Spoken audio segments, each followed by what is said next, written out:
안녕하세요. 김종입니다. 또 일주일이 흘러서 여러분들에게 주간 과제물을 설명하고 있습니다. 지난번에 이제 물어보니까 인문, 예술, 과학 이 세 지문이 어렵다고 하는 친구들이 있어서 지금 세 지문을 훑어봤는데 지금 충분히 어려울 수 있고 그 다음에 설명이 필요한 지문은 그리고 이 지문을 바탕으로 우리가 어떻게 좀 읽어야 되는가에 대해서도 돌아볼 수 있고 그 다음에 앞으로 어려운 지문들의 형태에 대해서도 알아볼 수 있는 지문을 골라봤더니 그거는 이제 과학 지문이었다. 지난번에는 우리 기술 지문 살펴봤고 이제 이번 시간에는 과학 지문을 살펴보고 있습니다. 다음 시간에 또 어떤 지문이 어려운지 확인을 해볼 텐데 그때 이제는 뭐 되도록이면 기술이나 과학 지문이 아닌 다른 지문을 좀 설명하는 걸로 할게요. 일단 뭐 인문하고 예술에 대해서 간단하게 좀 언급을 하고 그 다음에 과학 지문을 좀 보는 걸로 하겠습니다. 지금 인문 지문을 보면 요 지문부터 요것부터 얘기를 합시다.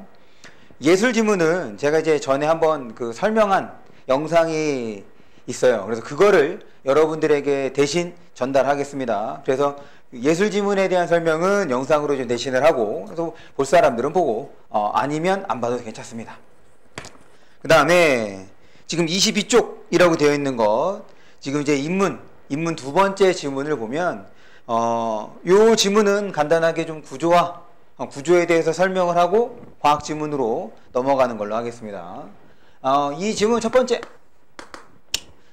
지문은 이 첫 번째 문단은 구체적 상황에 대해서 이제 얘기를 해주고 있고 그 구체적 상황을 통해서 이제 설명할 것을 나눠주고 있지. 그 설명할 게 의문론적 관점과 그 다음에 목적론적 요 두 가지 도덕 요 두 가지 그 관점에 대해서 설명을 하겠다라고 이제 제시가 됐어. 그러면서 지금 두 번째 문단은 어렵지가 않지.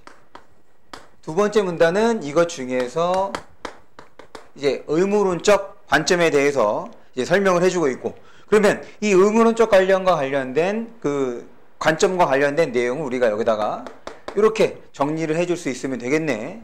그 다음에 이제 세 번째 문단을 보는데 세 번째 문단은 요 의무론적 관점에 대한 한계를 설명해주고 있지. 결국 이 글은 의무론적 관점에 대해서 설명해주는 특징들을 정리해 주시고 그 다음에 다른 한편으로 이제 네 번째 문단은 목적론 그리고 마찬가지 다섯 번째 문단에서도 목적론의 한계 그러니까 또 다른 한편에서는 지금 목적론의 특징을 이렇게 정리를 해주면 되겠다.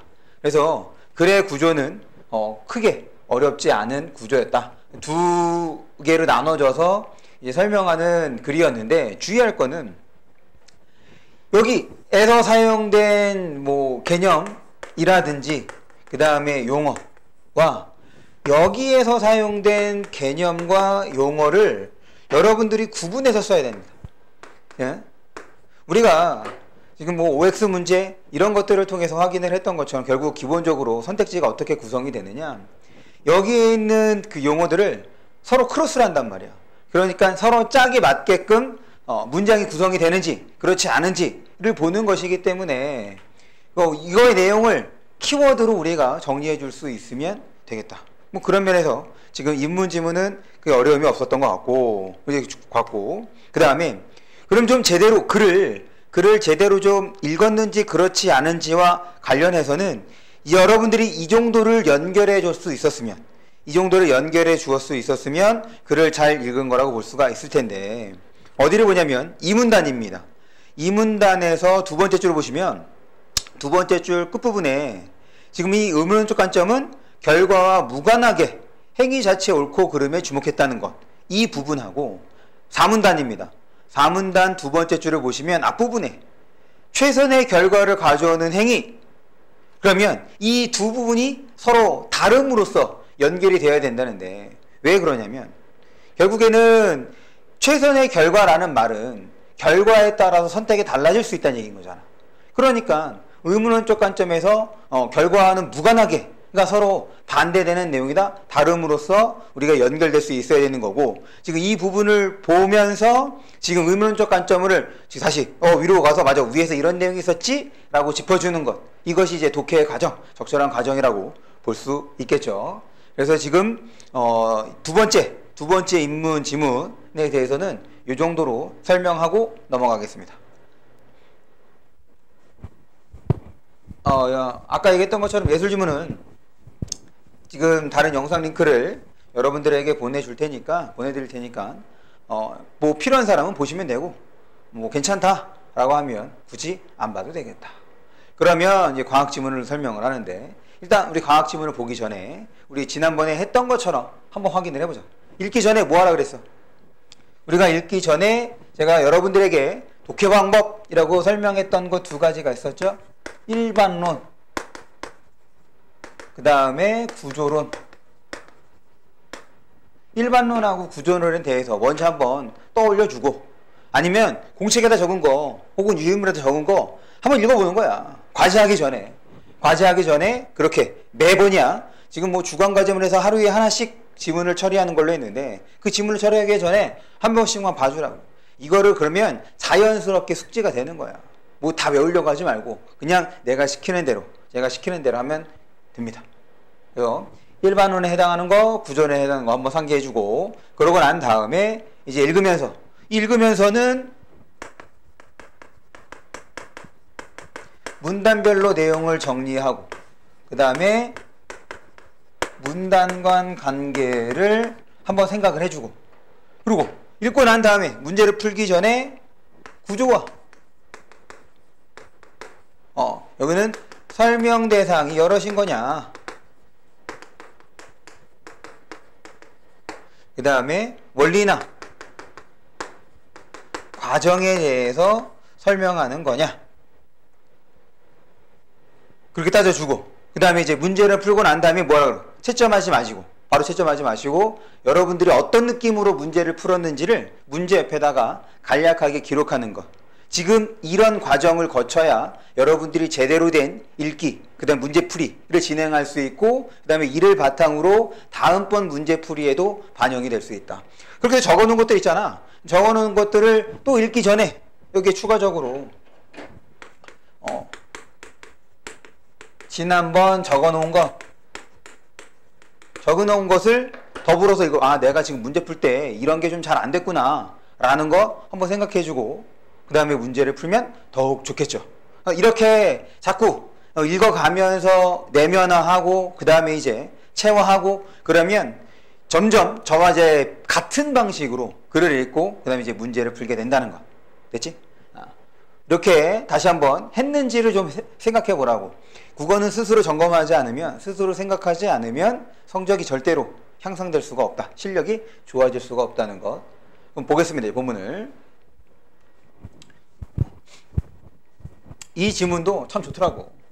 딱 적정한 난이도에, 사실 내용 자체적으로는 그렇게 어려운 게 아닌데, 지금 이 글을 읽으면서 여러 가지 것들을 좀 생각하고 연결하고, 그 다음에 좀 머릿속에 담아두고, 그러면 이 글이 제대로 익히지 않았을까, 이런 생각을 해보면, 그런 면에서 이 지문이, 그러니까 내용은 어렵지 않지만 구조라든지 혹은 읽는 방법에 대해서 충분히 점검해 볼 수 있는 지문인 것 같아. 보겠습니다. 라면을 끓일 때 스프를 미리 넣으면 물만 끓일 때보다 끓는데 오랜 시간이 걸린다. 그런가 봐. 그래서 저는 라면을 끓일 때 항상 먼저 그 면을 좀 고온에서 익히기 위해서 라면을 끓일 때는 스프를 먼저 넣습니다.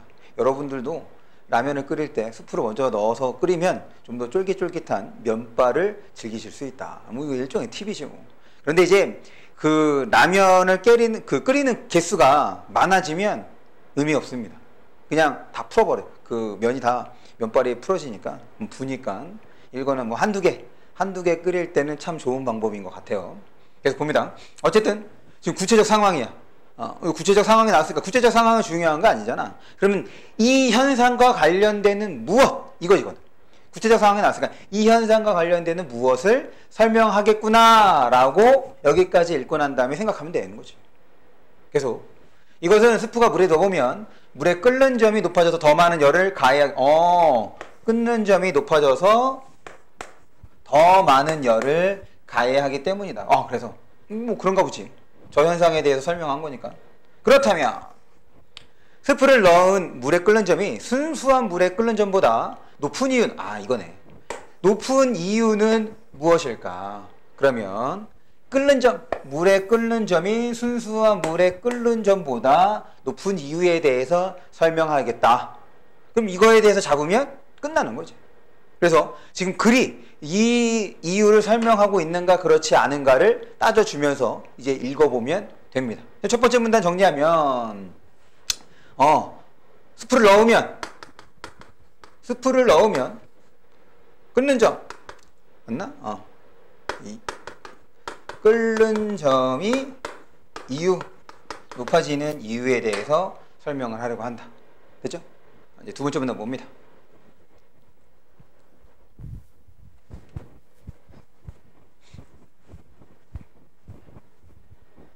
두 번째 문단.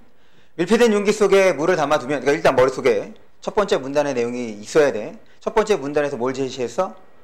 지금 뭐 하는가? 스프를 넣으면 물의 끓는 점이 높아진다. 그 이유는 무엇일까? 이유에 대해서 설명하려는 거야. 그럼 그 이유와 관련되는 내용이 핵심 내용인 거고, 그것인지 그 이유인지 그렇지 않은지를 따져가면서 읽어야겠지. 계속 봅니다. 밀폐된 용기 속에 물을 담아두면 물 분자들은 표면에서 일정한 속도로 증발한다. 그래. 물 분자들은 표면에서 일정한 속도로 증발한대. 이 과정에서, 이 과정 어떤 과정? 물이 증발하는 과정. 다시 이 그저가 나오면 앞에 있는 거 확인하라 그랬어. 이게 자동적으로 돼야 돼. 이 과정에서 액체 상태의 물이 기체 상태로 변하기 때문에 물의 양은 점점 줄어드는, 물의 양 당연히 줄어드는 거 아니겠어? 그렇지만 일정 시간이 지나면 물의 양은 더 이상 줄어들지 않는다. 일정 시간이 지나면 더 이상 줄어들지 않는데. 지금 이제 밑줄 치는 이유는 위에서 언급된 내용이 아니잖아. 그런데 일단 이거를 밑줄 치면서 생각할게. 첫 번째 문단에서 설명하려고 했던 게 뭐였어? 이 글에서 설명하려고 했던 거. 이유였지, 이유. 지금 이게 이유와 관련이 있어 보이진 않잖아. 그 정도 생각하면서 일단 내용 확인하면서 아직 이유가 안 나오는구나. 아직 이유가 안 나왔구나. 라고 생각하면서 읽어주면 됩니다. 그 이유는 어떤 이유야? 더 이상 줄어들지 않는 이유지. 그 이유는 물에서 증발하는 분자수와 물로 돌아오는 분자수가 지금 증발하는 분자수 그 다음에 돌아오는 분자수가 같아지기 때문이다. 기체 상태의 분자들이 액체로 돌아오는 과정을 응축이라는데 밀폐된 용기 속에서 증발된 기체 분자수가 많아질수록 응축 속도도 빨라져. 똑같이 증가하는 거네. 증발 속도가 같아진다.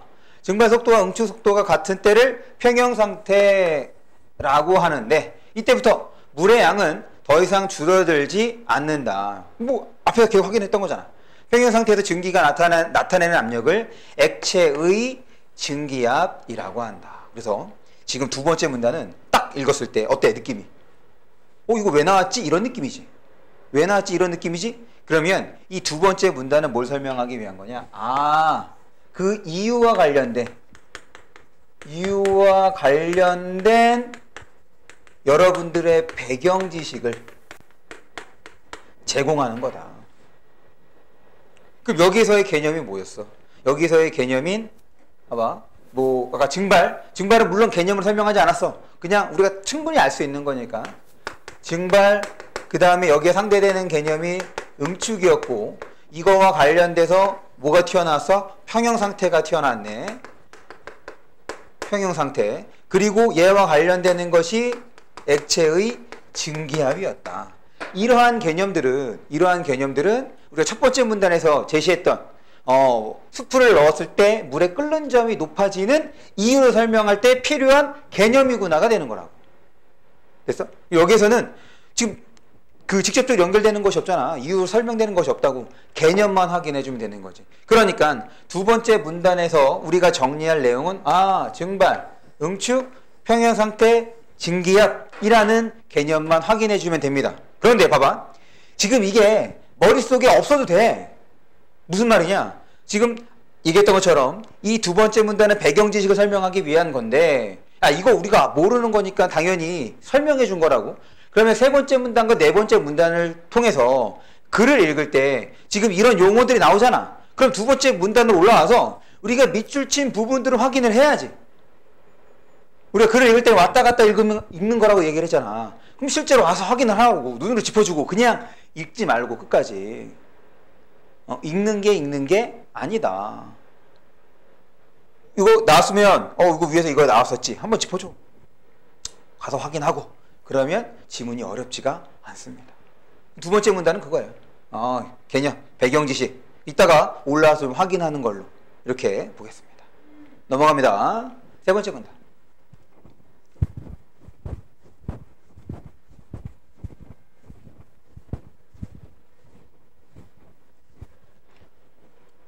지금 첫 번째 문단하고 두 번째 문단 읽고 난 다음에 특별한 어떤 문단 간의 관계는 확인하지 못했지. 그냥 기껏 해봐야 그 이유와 관련돼서 배경 지식을 깔아준 거구나 라고만 생각해 주시면 된다고 보겠습니다.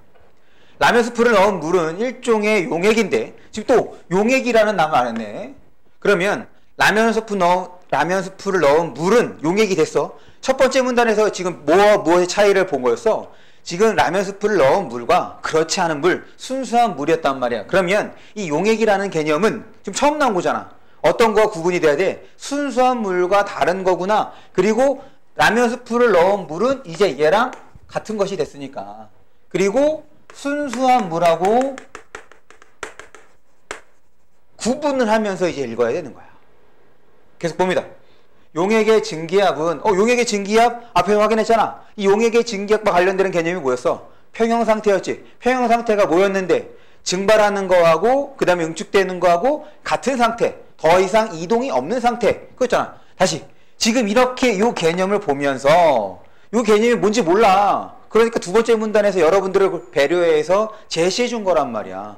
그럼 그거 활용해야지. 다시 한번 얘기하지만 과학하고 기술지문, 지난 시간에 봤던 기술지문, 그리고 지금 보고 있는 이 과학지문은 시간이 많이 걸릴 수밖에 없는 거야. 사실 뭐 많이 걸려봤자 한 기껏해야 1.5배 정도인 건데 이것도 익숙해지면 충분히 줄어듭니다. 그러니까 제발 내가 시키는 대로 그냥 쭉 읽지 말라고. 천천히 읽으란 말이야. 제발 천천히. 계속 봅니다.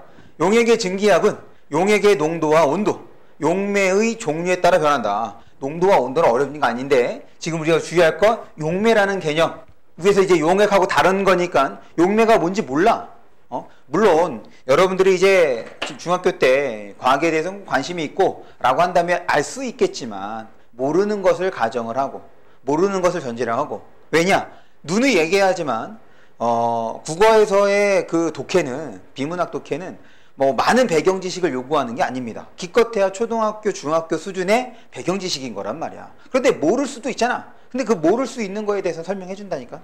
설명 안 해주면 그냥 그 단어 그 자체로 처리를 해주면 돼.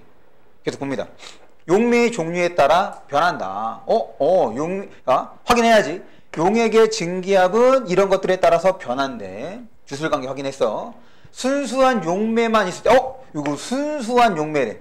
지금 앞에서 순수한 거와 관련되는 거 뭐 있었어? 순수한 거와 관련되는 거. 뭐 물 있었잖아, 물. 순수한 용매 이거 물하고 관련 있는 거 아니야? 왜? 이 순수한이라는 말이 같이 쓰였으니까.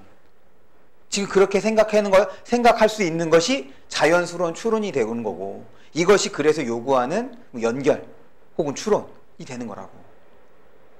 계속 봅니다.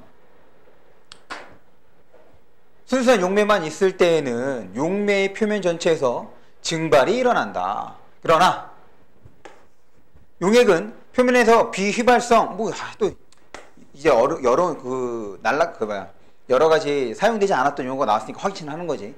비휘발성 또 지금 봐봐. 용액, 용질, 용매. 다 용용용 비슷해. 그러니까 헷갈릴 수 있겠어. 헷갈릴 수 있으니 뭐가 필요한 거야? 구분해야지. 일단 용액은 알겠어. 라면 스프 넣은 물이었어. 계속. 비휘발성 용질이 차지하는 부분만큼 증발이 일어나지. 지금 용액에 대해서 얘기를 한 거니까 이 용질은 이제 어떤 거 같은 거야? 라면 스프와 같은 거로 처리를 하고 읽어야지. 됐어? 그러면 이 용액은 또 뭐랑 구분이 되는 거야? 용매란 구분이 되는 거네. 아, 그러니까 이 용매는 앞에 했던 물로 치환해서 지금 여기에서 여러 가지 용어들, 지금 우리가 두 번째 문단에서 보지 못한 용액, 용매, 용질, 지금 이것을 용액, 라면 스프 넣은 물, 그 다음에 용매는 순수한 물, 그리고 용질은 스프, 이렇게 연결해서 생각해 볼 수 있는 것, 지금 이렇게 용어를 바꿔보는 것, 이것이 글을 잘 읽는 것입니다. 이 지금 앞에서 나왔던 거 연결하면서 지금 보고 있는 거잖아. 그러니까 좀 생소한 말, 어려운 말을 지금 여기에서 먼저 확인한 말로 바꾼 거라고. 이 과정. 얼마나 좋아. 어렵지 않은 글에서 우리가 지금 해봐야 되는 것들을 다 확인해 볼 수 있는 거예요. 좋은 글이죠. 계속 봅니다. 차지하는 부분만큼 증발이 일어나지 않아. 용액의 증기압은 순수한 용매의 용액의 증기압은 순수한 용의 증기압보다 낮아진다. 뭐 때문에? 이거 원이잖아. 인과지. 그러니까 원인에 대해서 확인을 해야지. 용지 차지하는 부분만큼 증발이 일어나지 않아. 덜 일어난다는 얘기인 거야. 계속 봅니다. 용액에 비휘발성 용질이 많이 녹아있을수록, 많을수록, 즉 용액의 농도가 진할수록, 즉이른 거니까 같은 거네. 이렇게 표면에서 증발하는 용매 분자수가, 용매가 적어지기, 약간 용매 뭐였어? 물. 적어지기 때문에 용액의 증기압이 더 낮아진다. 이거 위에 거 설명해 주구나. 한편 온도가 높아지면 분자의 운동이 활발해져서 증발하는 용매 분자수가 이에 따라 증기압도 높아진다. 지금 한 편 나왔을 때는 위에 거 정리해주고, 그러면 지금 한 편 앞까지 한번 정리해주면, 한 편 앞까지 나오는 내용은 어려운 게 아니네. 간단하잖아. 지금 거기서 뭐 얘기해줬어? 그거 색깔 바꿔서 용질이 많을수록 증기압은 떨어진다. 이거였지. 그럼 용질이 많아지고 증기압이 떨어진다. 또 어떤 거냐? 용질이 많아질수록 지금 용매의 증말량은 줄어드는 거죠. 그래서 증기압이 낮아지는 거로도 볼 수가 있겠네. 됐어? 거기에 이제 추가적으로 온도와의 관계. 온도가 높아지면 운동량이 많아져서 지금 증발량도 증발량도 많아지고, 그래서 증기압도 많아진다는 얘기. 그래, 확인했어. 그런데 지금 세 번째 문단도 지금 끓는 점이 높아지는 이유가 나왔어? 안 나왔네. 그러니까 지금 두 번째 문단, 세 번째 문단 다 모인 거야. 지금 그 끓는 이유를 설명하기 위해서 뭐 한 거야? 다 지금 배경 지식을 깔아준 거야. 그럴 때 세 번째 문단은 두 번째 문단에서 제시한 배경 지식을 바탕으로 이해해야 하는 배경 지식이 되는 거지. 아직 핵심 안 나오잖아. 됐습니까? 좋아. 그래서 지금 세 번째 문단 이렇게 정리를 해주시면 되겠다. 그럼 지금 이 세 번째 문단에서의 포인트는 요거네. 용액, 용매, 용질을 우리가 같은 관계로 묶어줌으로써 라면 스프를 넣은 물, 녹인 물, 라면 스프를 넣은 물, 순수한 물, 스프, 이거를 이렇게 바꿔서 치안해서 이 부분을 처리할 수 있었는가. 이것이 이렇게 처리가 됐으면 이 세 번째 문단은 어렵지 않았을 것 같았습니다. 어렵지 않았을 거다. 됐지? 다음 문단 넘어갑니다. 마지막 문단이야. 그러면 이 마지막 문단이니까 여기에 이제 뭐가 나와야 돼? 당연히 첫 번째 문단에서 얘기했던 그 이유가 무엇인지를 여기에서 밝혀야 이제 글이 제대로 설명이 되는 거 아니겠어? 봅니다. 라면 스프를 넣은 물에 끓는 점이 높아지는 이유. 이제 나오네. 끓는 점이 높아지는 이유는 용액의 증기압의 그러니까 결국에는 용액의 증기압의 변화를 통해 설명할 수 있다고 해서 두 번째 문단, 그 다음에 세 번째 문단에서 다 뭐 한 거야? 배경 지식을 깔아준 거지. 이걸로 설명하려고 하는 거니까. 오케이. 끓는다는 것은 과학적으로 정의하면 액체의 증기압이 대기압과 증기압이 대기압과 같아져서 액체 내부에서 기체 상태로 변한 분자들이 액체 표면 밖으로 액체의 표면 바깥으로 나오는 것, 기체 상태로 변한 분자들. 이것이 따옴표 있으니까 내용 쳐야지. 끓는다는 거네. 그러므로 끓는 점은 액체의 증기압이 대기압, 여기 나왔다. 자, 지금 끓는 점에 대한 거 나왔어. 끓는 점 용액의 증기압의 변화래. 액체 증기압의 대기압과 같아지는 온도가 지금 먼저 끓는 점에 대해서 설명을 한 거야. 끓는 점 나왔으니까 이제 뭐만 나오는데, 그럼 끓는 점이 왜 높아지는지. 비휘발성 용질을 녹인 용액은 순수한 용매보다 증기압이 낮기 때문에 이거는 우리가 앞에서 설명해 준 거죠. 빼도 돼. 더 높은 온도가 되어야 이거네. 더 높은 온도가 되어야 용액의 증기압과 대기압이 같아진다. 그러면요. 끓는 점이 높아지는 이유는 더 높은 온도가 필요하다. 뭐 때문에? 증기압이 낮아졌기 때문에. 됐어?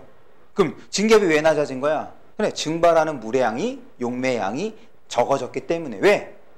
무언가가 날아가지, 증발하지 않는 물질이 녹아 있어서, 용질이 녹아 있어서 이렇게 되는 거지. 됐어? 이거 어려운 글 아닙니다. 좋은 글이지. 그러니까 우리가 제대로 읽었는지 읽지 않았는지 읽지 못했는지를 점검할 수 있는 아주 좋은 글이었어. 계속 봅니다. 라면 스프를 넣은 물이 순수한 물에 비해 끓는 점이 높은 이유는 이 때문이다. 뭐 다 필요 없네. 지금 여기까지 봐. 여기까지 우리 파악했잖아. 증기압이 낮아지기 때문에 높은 온도가 되어야 한대. 그리고 또 아까 높은 온도가 되면 어떻게 한다고 그랬어? 분자 운동량. 미안. 물 분자의 운동량이 많아진다, 커진다 라고 얘기했던 거죠. 계속 봅니다. 반면 높은 산에 올라가면 대기압이 낮아지기 때문에 평지보다 액체의 증기압이 낮은 상태에서도 끓게 되는 것이다. 그러니까 낮은 상태에서도 끓게 되는 거기 때문에 여기에서는 저 봐봐. 사실 반면에가 됐으니까 지금 요 부분은 내가 지금 붉은색으로 표시하는 이 부분은 사실 없어도 되는 부분이죠. 왜냐? 이 글에서 다 설명해 줬잖아. 지금 끓는 점이 높아지는 이유는 이것 때문이다 라고 했으니까 이걸 끝나는 거야. 그런데 지금 이 부분, 사실 이 부분도 사실 없어도 되는 건데 괜히 문제에서 상관도 없는 건데 이 부분을 확인하는 이유는 좋습니다. 딱 추론하는 거야. 뭘 추론하냐면 지금 높은 온도 이거 추론했잖아. 이거 나타났잖아. 그런데 액체의 증기압이 낮은 상태에서도 끓게 되는 거래. 지금 앞에서는 온도에 대한 얘기를 했는데 여기서는 온도에 대한 얘기는 안 했거든. 그러면 지금 반대가 되는 거고, 그 다음에 지금 어떻게 된 거야? 지금 요 내용을 정리하면 지금 액체의 증기압과 대기압이 같을 때가 끓는다고, 이것이 끓는 점이 되는 거지. 그러니까 지금 여기에서 뭔가를 넣으면 순수 액체가 안 돼. 그럼 어떻게 되는 거야? 얘는 낮아져. 얘는 그대로인 거지. 그러니까 더 많은 온도가 필요한 거야. 반대로 지금 산에 올라가면 얘는 어떻게 돼? 낮아지는 거야. 그러면 여기에다가는 많은 온도야. 근데 얘 자체가 낮아졌으니 많은 온도가 필요해? 아니지. 그럼 온도가 어떻게 되는 거야? 낮아지는 거네. 지금 이 부분에서 이 부분이 필요할까? 이 부분이 내가 설명하려는 이유는 앞부분을 통해서 여기를 온도로 처리할 수 있느냐. 온도가 높은 온도가 되어야 한다. 여기서는 낮은 온도여도. 그러니까 지금 평지에서보다 낮은 온도여도 끓는다를 여러분들이 추론할 수 있는지 없는지, 이것까지도 추론했으면 정말 글을 잘 읽은 거고, 이거는 맞아. 지금 이 전체에서는 크게 중요한 부분이 아니기 때문에 이 부분에 대해서는 처리가 좀 제대로 안 돼도 됩니다. 하지만 이 부분에서 이 부분이 중요한 이유는 앞부분과 관련해서 어떻게 내가 내용을 추론할 수 있느냐. 지금 최근에 수능의 문제를 보면 이런 식으로 문제를 내거든. 무슨 말이냐면 이걸 넣어줘. 그럼 선택지에다 뭘 넣어? 온도를 넣어준다고, 온도를. 그럼 여러분들이 추론할 수 있는지 추론할 수 없는지를 판단할 수 있잖아. 이게 2학년, 3학년? 아니지. 3학년의 문제라고 생각하시면 됩니다. 그리고 군더더기 있는 거를 좀 빼버리고, 했던 말도 좀 빼주고, 그러니까 글 안에서 충분히 추론할 수 있게. 그것도 막 어려운 추론이 아니란 말이야. 무슨 말인지 알겠어? 이렇게 지문을 처리를 해주셨으면 아주 잘 읽은 거다. 그럼 결국 이 글에서의 핵심은 1문단과 4문단이 되는 거지. 왜? 4문단에서 설명해 줬잖아. 높아지는 이유 어떻게 된다? 증기압이 높아졌기 때문에. 증기압이 낮아졌기 때문에 이렇게 처리를 해주면 되는 거죠. 됐습니까? 그래서 뭐 글의 구조는 뭐 별거 아니네. 그럼 이제 문제를 봅니다. 문제는 이제 이게 여러분들이 그 1학년 때 1학년 학평의 지문이기 때문에 문제의 수준은 그렇게 높은 건 아닙니다. 어쨌든 확인을 하자. 온도가 일정한 밀폐된 용기 속에 용액을 넣고 관찰한다고. 용액, 아까 용액 뭐였어? 라면 스프 넣은 물 이렇게 돼야지. 아까 전에 바꾸기를 했었던 거잖아. 적절하지 않은 것은 증발이 계속되면 은칙 속도, 무슨 소리야. 증발이, 이거는 기본적인 거잖아.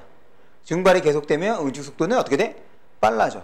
그래서 나중에 이것이 같아지는 때가 바로 뭐였어? 평형 상태. 이 평형 상태가 바로 증기압. 이렇게 됐던 거니까.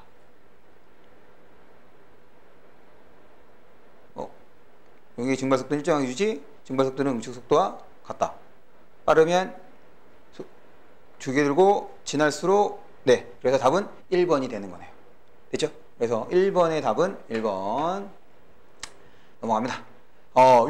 요게 이제 어려운 문제가 됐던 건데 지금 이렇게 뭔가 보기에 나오는 것들이잖아. 그럼 먼저 보기부터 처리를 해주는 거예요. 아래 모형은 순수한 물인 가와 물의 비발성 용지를 녹인 나를 나타낸 것이다. 가와 나는 동일한 조건에 있다. 그럼 지금 똑같이 적은.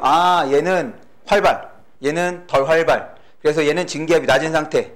그래서 얘는 끓으려면 더 많은 온도가 필요하다. 그러니까 더 끓는 점이 높아진다. 이렇게 되는 거고. 얘는 그렇지가 않다. 이 정도 봐주면 되겠네. A, B 됐습니다. 가와 나에 대한 설명은 적절하지 않은 거래. 가에서는 그렇지 표면 전체에서 증발이 일어나는 거지. 그 다음에 2번 나의 표면에서 B가 차지하는 부분만큼 B가 뭐였느냐. 이거 용질이야. 용질. 날아가지 않는 것들 부분만큼 그렇지 증발이 일어나지 않는다. 그래서 어떻게 됐어? 이 용액의 증기압은 낮아졌죠. 나에서 B가 많아질수록 농도가 높아질수록 증기압은 어떻게 된다고? 증기압은 낮아진다고. 됐어? 그래서 2번의 답은 3번이네. 어려운 문제가 아니었어. 됐지? 넘어가겠습니다.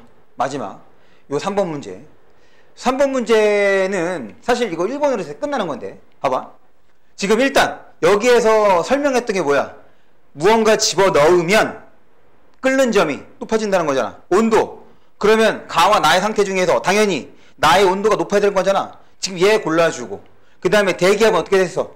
일정해진 거 아니야. 대기압은 일정해진 상태에서 나의 온도가 높은 거 고르면 이거 하나밖에 없어. 이게도 어려운 문제가 아니었다. 제가 이게 1학년 문제이기 때문에 그래. 미안.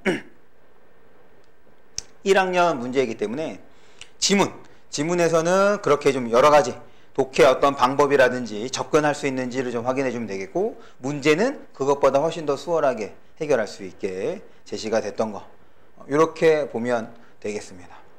정리합니다.